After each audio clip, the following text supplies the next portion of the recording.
दोस्तों, मेहरबानों, कदरदानों, अभी हम एक ऐसा ड्रामा जो है वो रिव्यू करने वाले हैं जिसको मीरब अपना चुकी हैं, स्वीकार कर चुकी हैं। मीरब फ्लैट हो चुकी हैं उसके सामने। मीरब को समझ नहीं आ रहा कि ये ड्रामा पहले जिंदगी में क्यों नहीं बना। मीरब की जिंदगी के, खैर आपकी एज रिवील नहीं करता, मैं एज नहीं रिवील करता, लेकिन जब से मीरब पैदा हुई है उन्होंने कभी ये इस तरह का ड्रामा आज तक जिंदगी में नहीं देखा है। उनको समझ नहीं आ रही कि ये पाकिस्तानी कैसे हो सकता है। और मीरब जो है वो बिल्कुल पगला चुकी हैं ये देख के, और वो कह रही हैं कि इस ड्रामे को तो लाजमी मैंने इतनी इन डेप्थ में रिव्यू करना है कि मैंने अपना करियर कभी के बारे में इतना इन डेप्थ नहीं सोचा होगा, लेकिन Meerab is going to do that. So Meerab Naman Alexander, क्यों हैं आप इतनी खुश इस ड्रामे को देख के?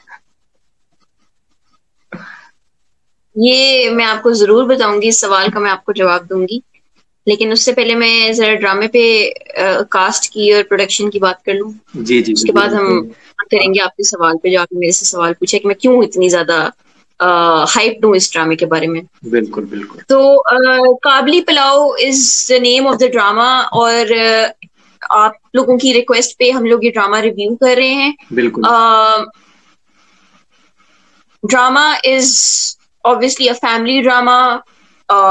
ये आप सब मिल के देख सकते हैं, बच्चे भी देख सकते हैं। ऑब्वियसली ये एक ऐसा ड्रामा है कि जिससे एक बच्चा भी सीख सकता है कि बेसिकली एक आदमी को कैसा होना चाहिए, एक औरत को कैसा होना चाहिए। The drama is entirely about that. Drama जो है वो डायरेक्ट किया है काशिफ निसार साहब ने, और प्रोड्यूस किया है कैसर अली ने। उसके बाद लिखा है जफर मेराज ने। And the drama was released on 11th July. I suppose 11 जुलाई को रिलीज हुआ है ना ये? या आई थिंक सो, या।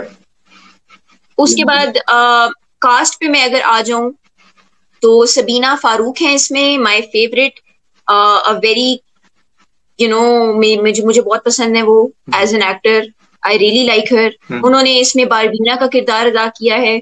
मोहम्मद एहतशामुद्दीन साहब हैं इसमें, जिन्होंने हाजी व्हाट वाज द नेम, हाजी मुश्ताक हाजी मुश्ताक साहब का रोल प्ले किया है। नादिया अफगान अगेन, नादिया अफगान इसमें है एज शमीम। जी शमीम, जो कि बहुत ज्यादा जिसे कहते हैं ना कि what do you call it, she is very मिसड़ी औरत नहीं, she is very in love with, or I don't know, she is in love with Mr. Mohammed, Mr. Haji Mushtaq साहब। मैं उनको अटायर की बात कर रहा था कि जिस तरह से उनको दिखाया गया ना, जो उनका अटायर है एक तरह का, तो वो मुझे बाहर से थोड़ी वैसी लगती है। इन बारान का कैरेक्टर है जो कि सबीना के पहले हस्बैंड थे।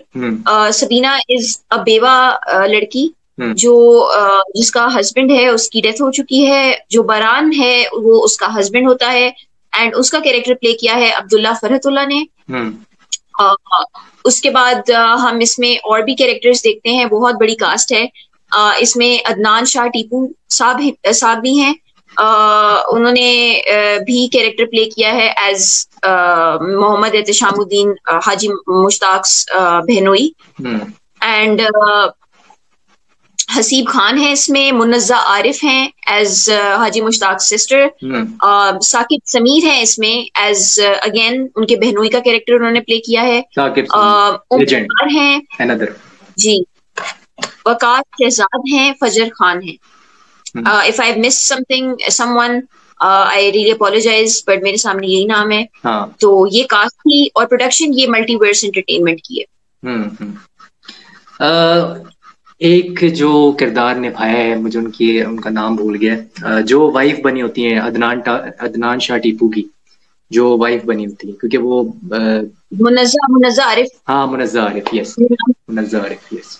उस पर भी बात करेंगे। अच्छा, आपने कास्ट बता दी बड़े खूबसूरत तरीके से। इसको डायरेक्ट किसने किया है इस ड्रामे को? कैसे? हाँ, कैसे दी।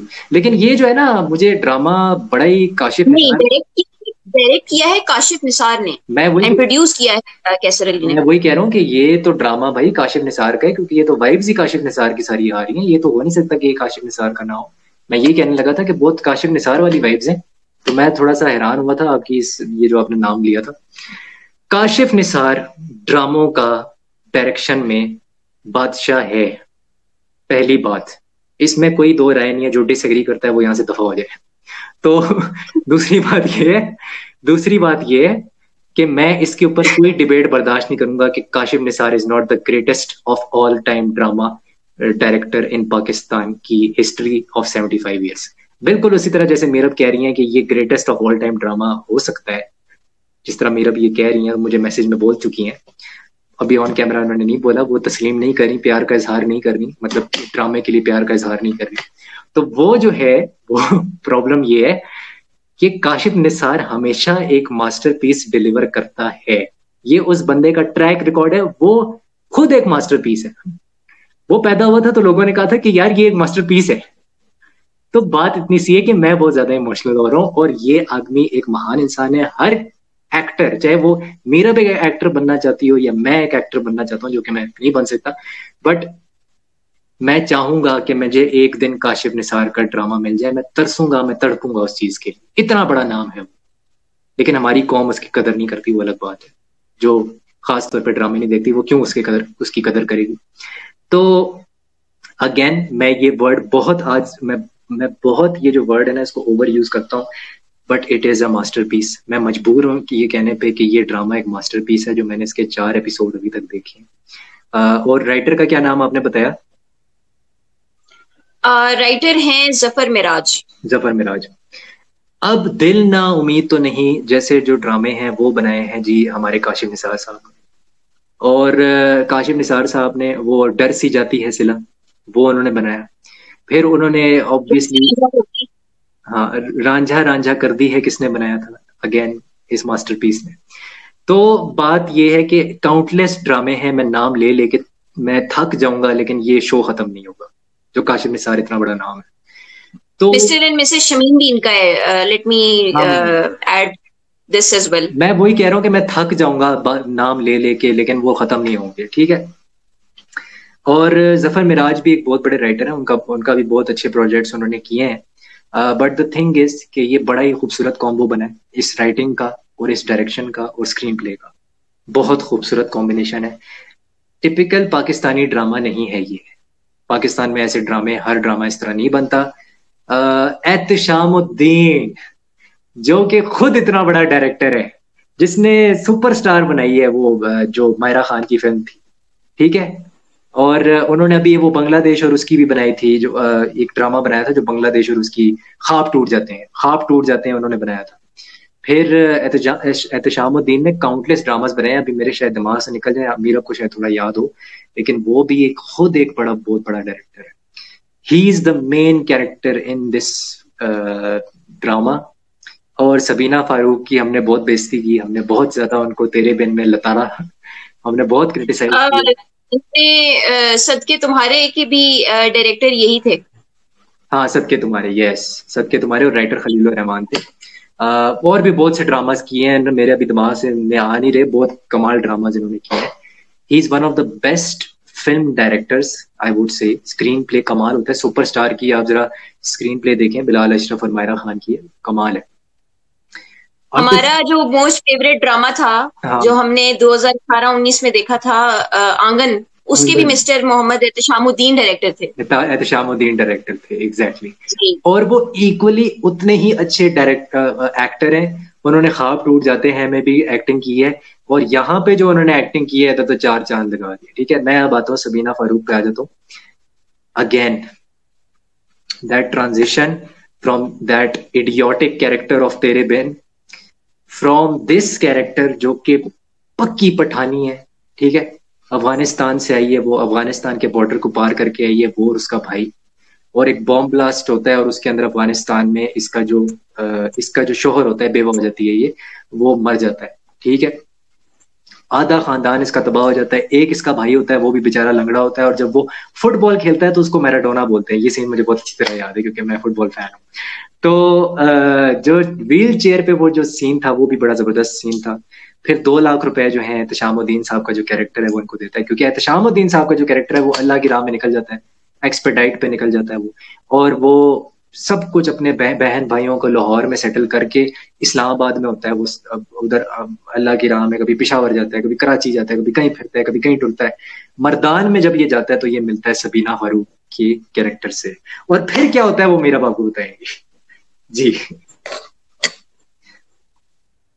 सबसे पहले हाँ आपको मैं आपने मेरे से सवाल पूछा था, मैं उसका जवाब दे देती हूँ। मैं क्यों इतनी हाइप हूँ? या मैं इसलिए इतनी हाइप हूँ, एक एक कैरेक्टर इस ड्रामे में, एक एक बंदा इस ड्रामे का डायलॉग से लेके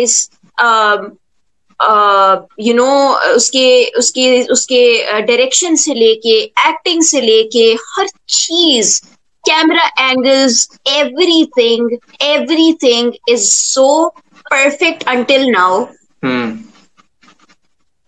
कि मैं एक्सप्लेन नहीं कर सकती। I can not really explain. ठीक है, the character of Sabina Farooq, the way she speaks Pashto, the way she speaks, oh my god, क्या वो पठानी है? क्या वो पठानी है? क्या वो पठानी? नहीं, नहीं है, नहीं, नहीं है, नहीं है वो Pathani. And did you actually check her accent? ओए Did you? I am like, मुझे goosebumps आ रही हैं ये बताते हुए यार। I mean, Meera, I am sorry, मैं आपको इंटरप्ट कर रहा हूँ इससे पहले कि आपको कुछ हो जाए। मैं यार, हम वो ड्रामा कैसे भूल सकते हैं? हम रकीब से कैसे भूल सकते हैं? कैसे हम भूल सकते हैं मीरा? रकीब से हम कैसे भूल सकते हैं? वो भी काशिफ निसार ने डायरेक्ट किया है। और सबीना फारूक पे मैं आता हूँ। मेरी अपनी मदर पश्तो स्पीकिंग है, मेरे सामने उन्होंने पश्तो बोली है। मैं वो नालायक आदमी हूँ जो आज तक पश्तो नहीं सीख सका। But the way Sabina Farooq की was speaking पश्तो, मेरी मदर से भी ज्यादा अच्छी बोल रही थी। मैं यहां तक कहूंगा, मेरी जो मदर है उनको इस्लामाबाद आए हुए कोई 28 साल हो गए, शायद ज्यादा हो गए। पेशावर से इस्लामाबाद आए, पैदा वो पेशावर में हुई थी। She is from Peshawar, totally Pathan है वो।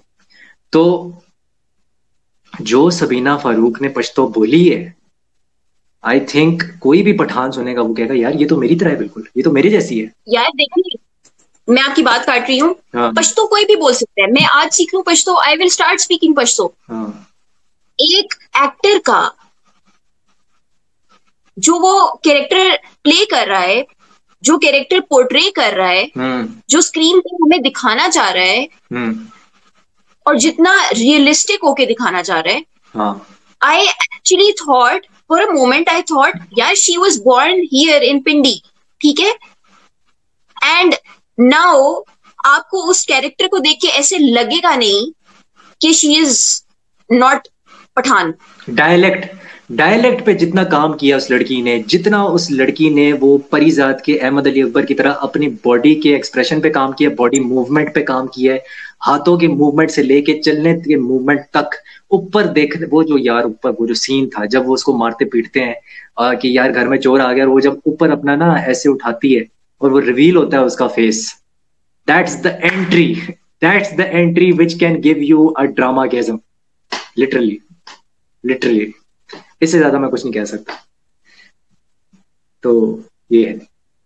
The beauty of this drama is the characters, the dialogues, the story, damn it, the story. आप स्टोरी को अगर देख लें, आप एक मिनट के लिए सोचें कि वो इस ड्रामे में दिखा क्या रहे हैं। एक आइडियल आदमी, एक आइडियल लड़की, जिस तरह एक मैं इस्लामिक एक बात यहाँ पे कोट करना चाहूंगी कि एक अच्छे आदमी के लिए एक अच्छी औरत है। For a pious man there is a pious woman. मतलब जैसा इंसान होगा उसको वैसी ही औरत मिलेगी। आप अगर सबीना का कैरेक्टर इसमें देखें, she is very innocent, she is also very strong about what she wants to do. उसने सोचा था कि उसने अपने भाई को वो नहीं करेगी इस चीज को बेयर कि उसका भाई एक व्हील चेयर पे पड़ा हुआ है और वो उसको वापस खड़ा करना चाहती थी। और फिर यहाँ पे ताकत दिखाई है ईमान की, कि उसका ईमान था कि her brother she is going to do that for her brother. She will make sure that she does anything in her power कि वो अपने भाई को उसके पांव पे खड़ा करे, वापस वो वापस फुटबॉल खेले, वो वापस वो सब चीजें करे जो वो कर सकते हैं, जो वो करता था। मेरा एक मिनट, आप एक चीज बोल रही हैं, वो लड़की जी जी इस सोसाइटी के अंदर मर्दान के शहर में मस्जिदों में ऐलान कराती है कि मैं शादी करना चाहती हूँ, एग्जैक्टली मुझे शादी करनी है, और मुझे एक तो अपने भाइयों के ऊपर बोझ नहीं बनना, ठीक है। और उसके भाई भी नहीं चाहते थे कि यार वो सारी जिंदगी कवारी रहे, उसके भाई भी सपोर्ट कर रहे थे उसको, उसके भाई भी सपोर्टिव थे। वो मौलवी साहब को कहता भी है कि शरीयत के मुताबिक मेरी बहन को इस तरह बेवा नहीं रहना चाहिए, वो बिल्कुल अभी जवान है, and she should get married. तो वो कहता भी है, मस्जिद पूरा सीन है मस्जिद का, और बहुत बहुत अच्छे तरीके से, बहुत पोलाइट तरीके से वो ये कहता है कि यार मेरी बहन है जो कि बेवा है, उसका हस्बैंड जो है वो मर चुका है, और रिलीजियस पॉइंट ऑफ व्यू से मेरा मजहब मुझे कहता है, जिस तरह आपने कहा शरीयत के लिहाज से अगर देखा जाए तो मेरी बहन जो है वो शादी कर सकती है, वो करना चाहती है। तो इफ एनीवन इज विलिंग, वो सबको कहता है, वहां पे जितने बैठे होते हैं सबको कहते हैं कि if anyone is willing to marry her, please आप ही कर सकते हैं, क्योंकि मैं अफगानिस्तान से आया हूँ और मैं रिफ्यूजी हूँ, ये भी बोलता है वो। जी हाँ। वो ये भी बताता है। हाँ। मतलब एक सीन आप अगर इस ड्रामे का देखें, I am just so speechless. एक लड़की दिखाई है जो कि एक बैकवर्ड एरिया से है, वो पठान है। पठान कितने स्ट्रिक्ट होते हैं ये सबको पता है, और अफगानी पठान, दूसरा अफगानी पठान है, ठीक है, अफगानी पठान है। शी इज टोटली पर्दे वाली लड़की जिसका कभी किसी ने चेहरा नहीं देखा। She is headstrong, she is just headstrong about what she wants to do. उसने शादी की एक आदमी से, she is very humble and she is very good natured, she is very respectful towards that man जिसके साथ उसकी शादी हुई है। दूसरी तरफ वो आदमी है जिससे उसकी शादी हुई है, वो एक नेक इंसान है, वो एक बिजनेसमैन है, वो एक कंप्लीट इंसान है। ऑल्दो उसको गुस्सा आता है, वो अपना गुस्सा निकालता भी है, उसको वो एक अपनी फैमिली के लिए एक रोल मॉडल है। जिसने कभी शादी नहीं की, उसने अपनी जिंदगी वक्फ कर दी अपनी फैमिली के लिए। And he knows how to respect women. जो आपकी तीसरी किस्त है उसमें वो बैठा अपने बहन के बेटे को ये कह रहा होता है कि आदमी को एक औरत की रिस्पेक्ट करनी चाहिए, अगर वो नहीं करेगा तो वो कभी भी ये एक्सपेक्ट ना करे कि उसकी रिस्पेक्ट की जाएगी। That dialogue and that scene. मैं यहाँ पे 2 डायलॉग्स मेंशन करना चाहता हूँ जो कि बड़े इंपॉर्टेंट है आई थिंक। एक वो कहता है कि मैं ना सारी जिंदगी मैंने कपड़े की दुकान में गुजारी है, मेरी बचपन से लेके जवानी तक मेरी जो जिंदगी है वो कपड़े की दुकान में गुजर गई है। मैं जब किसी को देखता हूँ ना तो मुझे पता लग जाता है कि उसका नाप क्या है और उसकी सीरत क्या है और वो कैसा पर्सनैलिटी क्या है उसकी, और मैं औरत को देख के बता देता हूँ कि कौन सी औरत चोरी करने आई है, कौन सी औरत जो है, क्योंकि मेरा सारी जिंदगी औरतों से पाला पड़ा है, और कौन सी औरत शरीफ है, कौन सी औरत किस ने कुछ शॉपिंग करनी भी है कि नहीं करनी। दूसरा उसका जो डायलॉग है जब वो उस लड़के के साथ बैठा होता है, वो कहता है कि मतलब उसकी मदर को उसका जो फादर है वो मारता है, जो उसका कैरेक्टर है, क्या नाम है यार, मुनज्जा का जो कैरेक्टर है वो उसको मारता है, राइट। और वो सीढ़ियों से गिरा देते हैं अदनान शाह टीपू का जो कैरेक्टर होता है, अदनान शाह टीपू जो, तो वो इतना मारता है वो उसकी टांग टूट जाती है। तो वो कहता है मैंने तेरे बाप को भी बहुत मारा था क्योंकि उसने उसकी रिस्पेक्ट नहीं की थी, और जो औरत की रिस्पेक्ट नहीं करता मेरी नजरों में वो ना इस घर की मतलब का है ना वो इस घर के बाहर का रह सकता है। तो ये 2 बड़े इंपॉर्टेंट डायलॉग्स हैं जो उसकी पर्सनैलिटी को डिपेक्ट करते हैं। ये सो ऑब्वियसली आई थिंक यार रियलिस्टिक बहुत दिखाया है कि अगर इस तरह से कोई लड़की आ जाए, एक अफगानी लड़की, अगर मेरी फैमिली में कोई आ जाए इस तरह से, ठीक है, या मैं किसी अफगानी लड़के को फॉर एग्जांपल ले आती हूँ, पर तो ऐसा हो नहीं सकता, लेकिन अगर मैं किसी अफगानी लड़के को ले आती हूँ तो मेरी फैमिली कैसे रिएक्ट करेगी, मेरे रिलेटिव्स कैसे रिएक्ट करेंगे, वो क्या कहेंगे, वो कैसे ट्रीट करेंगे। आई मीन मुझे कहीं भी कोई भी डायलॉग किसी का या कोई भी किसी की ऐसी बात मुझे देख के नहीं लगा कि यार ये तो नॉर्मली नहीं होता या ये नहीं दिखाना चाहिए था। दूसरी तरफ एक गफ्फार का कैरेक्टर है जो कि Saqib, if I am not wrong, Saqib का कैरेक्टर है। I think so, I think so Sameer का कैरेक्टर है। हाँ, साकिब समीर। गफ्फार का कैरेक्टर है जो कि बहुत ही रियलिस्टिक है कि एक ऐसा आदमी भी हमारे घर में होता है जिसकी गंदी नजर होती है उस लड़के। बिल्कुल बिल्कुल, Saqib Sameer, great acting by the way. जो गलत तरीके से देख रहा होता है, जो लस्टफुल नजर से देख रहा होता है, वो उसकी अपनी एक अंदर कोई एक कीड़ा होता है जो जिसको मारना चाह रहा होता है। वो एक बहुत ही रियलिस्टिक चीज दिखाई है कि एक ऐसा आदमी भी होता है खानदान में कि जो इस तरीके से नहीं भी हो सकता लेकिन मोस्टली होता है। उसके पीछे एक लॉजिक भी दी है, उसके पीछे लॉजिक ये दी हुई है कि उसकी जो बीवी है वो they are not getting pregnant, ठीक है, और they are unable to conceive, ठीक है, पहली बात ये है। और वो अपनी बीवी को एक डायलॉग में बोलता भी है कि तू मेरी शादी से करा दे, हमारे बच्चे हो जाएंगे, उसके बाद इसको मर्दान वापस भेज देंगे और तेरी जो गोद है वो भर जाएगी। तो ये बड़ा एक वो उसको लॉजिकल इसमें बनाया है, ये एक लॉजिकल एंगल इसमें दिया हुआ है, उसका एक रीजन है। ठीक है, वो लस्टफुल होगा बट उसकी एक चाहत है बाप बनने की, वो अब उसकी भी तो एक चाहत है ना बाप बनने की, नहीं बन पा रहा वो, तो वो भी एक चीज है। तो ये है, तो इसीलिए मैं इतनी हाइप थी। शायान, आपको आपका जवाब मिल गया? नहीं, मैं तो कह चुका हूँ, जब आपने मुझे मैसेज किया था मैं कह चुका था कि ये ट्रूली एक मास्टरपीस है, ये एक out of the box drama है। लोगों को अभी शायद समझ ना आ रही हो कि ये क्यों out of the box drama है। देखें, इस तरह की स्टोरीज हमने शायद कहीं ना कहीं देखी होंगी। ठीक है, धूप किनारे में एक बहुत ज़ईफ किस्म का राहत काज़मी होता है जिसकी जो है फिर एंड में शादी होती है जाके, लेकिन वो एक बिल्कुल डिफरेंट स्टोरी है। मरीना खान से उसकी शादी होती है और वो उम्र में उससे कोई 17 साल बड़ा होता है, ठीक है। यहाँ पे भी ये बंदा जो है ये उम्र में आई थिंक उससे कोई 20 या 24 साल बड़ा है।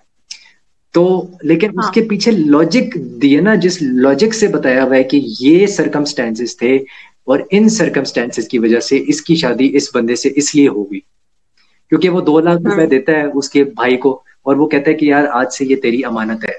तो जब 2 लाख रुपए देता है तो वो सबीना फारूक का कैरेक्टर कहता है कि भाई मैं एक खुददार औरत हूँ और मैं नहीं चाहता कि मुझे किसी का एहसान जो है ना वो लेना पड़े। तो वो शादी उससे करती है और वो देखती है कि यार ये पायस बंदा वाकई में, उसको पहचान हो जाती है इस चीज की। तो इसमें एक खुददारी का एलिमेंट भी आता है। हालांकि वो जो साहब हैं, क्या कहते हैं, एहतशामुद्दीन का जो कैरेक्टर है, वो कहता है यार तू मेरे पीछे क्यों पड़ गई है, मैं 51 ईयर्स का हूँ, 51 साल, ये एक जवान आदमी है, तो इससे शादी कर ले, ये तुझे खुश रखेगा और ये दीनदार है, ये मालदार है और ये शरीयत के मुताबिक तुझे हर वो चीज प्रोवाइड करेगा जो तुझे चाहिए। लेकिन वो लड़की नहीं मानती। ये प्रॉपर दिखाया है सीन में कि भाई ये वजह थी कि ये शादी हुई है, एवं ही नहीं शादी करा दी पकड़ के। तो काशिफ अंसार कोई चीज लॉजिक के बगैर नहीं करता। And also great, I have to give credit to the script writer, great script.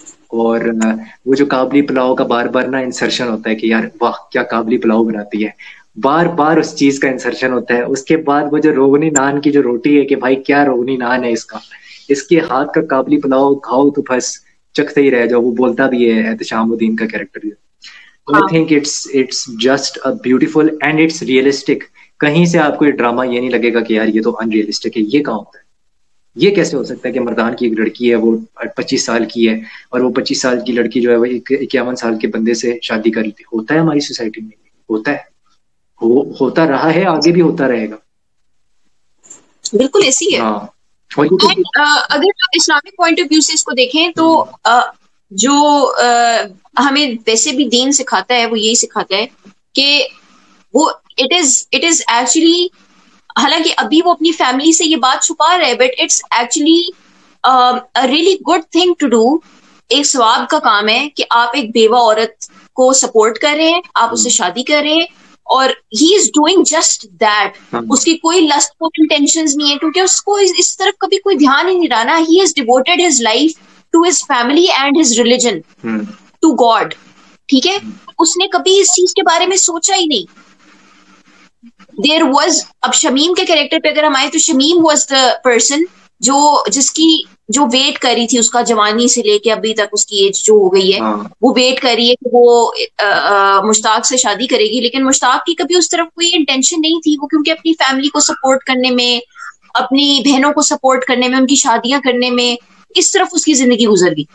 तो ही नेवर उसने मतलब जब इवन सबीना का जो कैरेक्टर है, बारबीना जो है, वो जब उससे शादी करता है तो उसको नहीं पता होता कि उसने कैसे, I mean, उन दोनों का जो डायनामिक है वो इतना प्यारा है। हाँ मुझे इतना प्यारा लगा वो कि यार ही डजंट नो कि मैं कैसे ट्रीट करूं इसको यार, या बस वो उसको रिस्पेक्ट देता है। हाँ वो उसको कहते हैं यार हाँ मैं तुझे शादी करके ले आया हूँ, अब तू मतलब तू तू तू वो खुद बहुत ज्यादा उसके दिल में एक होता है कि यार this guy has help me, इस आदमी ने मेरी मदद की है, अब मैं जिस तरह से इसको रीपे कर सकती हूँ, मैं इसके घर वालों का ख्याल रखूं, मैं इसके घर में जो भी कर सकती हूँ मैं वो करूं और मैं इसको रीपे करूं। And then when he actually starts to feel कि यार ये मेरी बीवी है, like I have married her, जो कि अभी आप आगे ड्रामे में देखेंगे कि वो उसको फीलिंग्स आनी शुरू हो गई हैं। हाँ और मतलब वो उसकी वो पायल गिर जाती है, वो उठा के संभाल लेता है। एंड देन वो उसके लिए कपड़े लेके आता है और वो लाइक उसको पहने हुए देखता है, वो खुश होता है उसको देख के। This is the sort of things जो हमें हमें मतलब दिल करता है यार देखने को, जो देख के दिल खुश होता है। लाइक आई एक्चुअली मैं ड्रामा देखते हुए हंसी भी हूँ खुद से बैठ के, like I was smiling and I cried. And जब सबीना रो रही होती है अपने बाप को याद करके, आई एक्चुअली क्राइड। मतलब इतना खूबसूरत है, everything is just so amazing कि आपको दिल खुश होता है आपका देख के यार ये चीज है देखने वाली। आपने अगर देखना ही है ना फैमिली ड्रामा, तो जो वो सास बहू के और वो टॉक्सिक रिलेशनशिप्स वाले ड्रामे छोड़ के आप इस ड्रामे को देखें, you will just feel so good. हाँ इतनी अच्छी आपको वो दिखाएंगी कि मैं बता नहीं सकती। हाँ।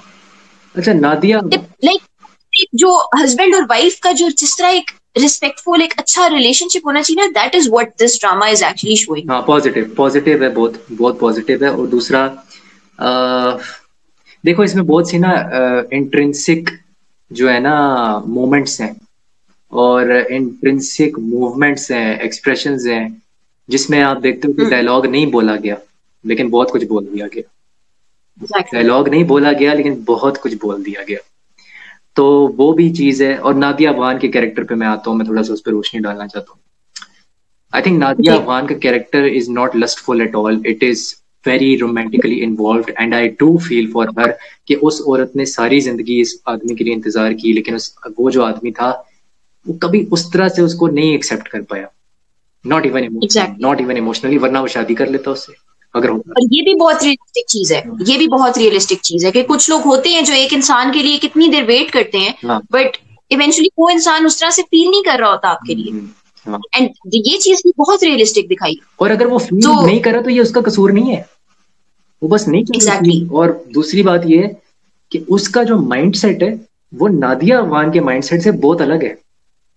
नादिया अफगान की जिंदगी जो कैरेक्टर की जो जिंदगी है शमीम के कैरेक्टर की, उसकी जिंदगी वही बंदा है जिसके लिए उसने सारी जिंदगी वक्फ कर दी है, वो वही उसकी जिंदगी है और वो उसी को पाना चाहती है, वो आज भी उसको पाना चाहती है। बेशक उसकी शादी हो गई है और उसे पता है नादिया अफगान के कैरेक्टर को कि इसकी शादी हो गई है, उसे पता है। बाकी को सिर्फ एक वो उस लड़की को पता लगा जिसकी शादी होती है, जिसको वो अम्मा बोलता है, शामुद्दीन का मुझे नाम भूल गया कैरेक्टर का, क्या था नाम? आयशा। आयशा आयशा अगेन आयशा को भी हमने देखा एक ड्रामे में, वो क्या ना कौन सा ड्रामा था यार, दिल ना उम्मीद तो नहीं के जो सेकंड पार्ट था, जो 12th एपिसोड के बाद वो बड़ी हो जाती है। She is an amazing actress. ये मुझे ऐसा फील होता है ये लड़की एक दिन बहुत बड़ी ड्रामा स्टार बनेगी अगर इसको इसी तरह के आर्टिस्ट, इस तरह की जो आर्टसी ड्रामाज है ना, अगर ये मिलते रहे, ये लड़की बहुत अच्छा करेगी। और ये हर किस्म का फजर खान, हाँ फजर खान, इनका एक फुर्सिया पे वो भी आया है, इनका इंटरव्यू भी आया है। I think she can do any kind of role. ठीक है, ये लड़की पानी की तरह है, किसी भी कंटेनर में डालोगे ढल जाएगी, किसी भी कैरेक्टर में डालोगे ढल जाएगी। ये लड़की उस तरह है। शी इज ये एक्सट्रीमली वर्सेटाइल, एक्सट्रीमली। इसने उस ड्रामे में भी बताया और इस ड्रामे में भी प्रूव करके दिखाया कि ये लड़की कोई भी रोल कर सकती है। इसको अभी उतने रोल्स नहीं मिल रहे क्योंकि थोड़ा मुश्किल होता है शुरू में रोल्स मिलना, लेकिन very soon she will do really good.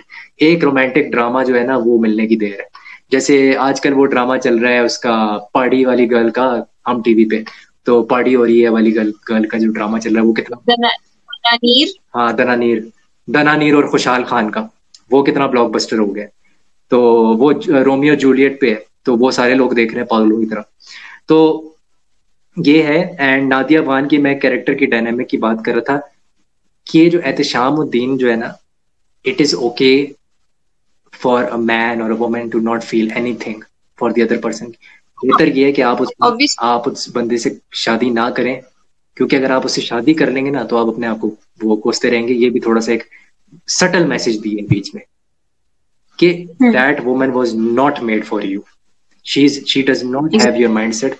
बेशक उसकी माँ, वो कब्र पे वो जो सीन है कि वो उसकी माँ ने नादिया वान से वादा किया था कि यार शादी हो जाएगी, शादी, तू मेरी बहू बनेगी, लेकिन वैसा नहीं होता। खैर इस्लाम में तो आप 2-3 शादियां भी कर सकते हैं, that is not a problem, but that man does not feel anything for her.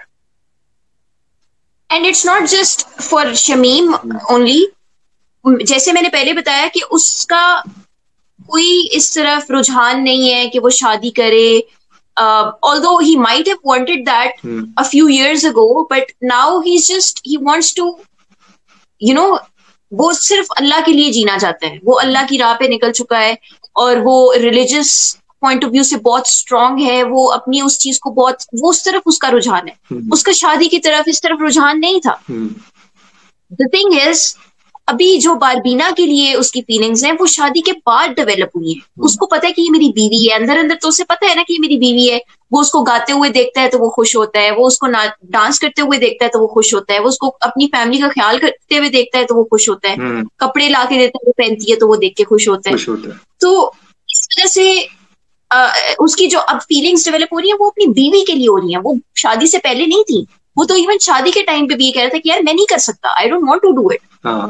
मैं तुम्हारे सामने ये लड़का लेके आया हूँ जो हट्टा कट्टा है, ही इज यंग, तो तुम इससे शादी कर लो। हाँ, उसने कहा भी था कि मैं ये मुसीबत अपने पल्ले नहीं पा सकता, ये नहीं हो सकता। तो बट यार मतलब काशिफ निसार, ये मैं अगेन कहूंगा, ये काशिफ निसार ये की सारी करामत है, क्या बंदा है यार।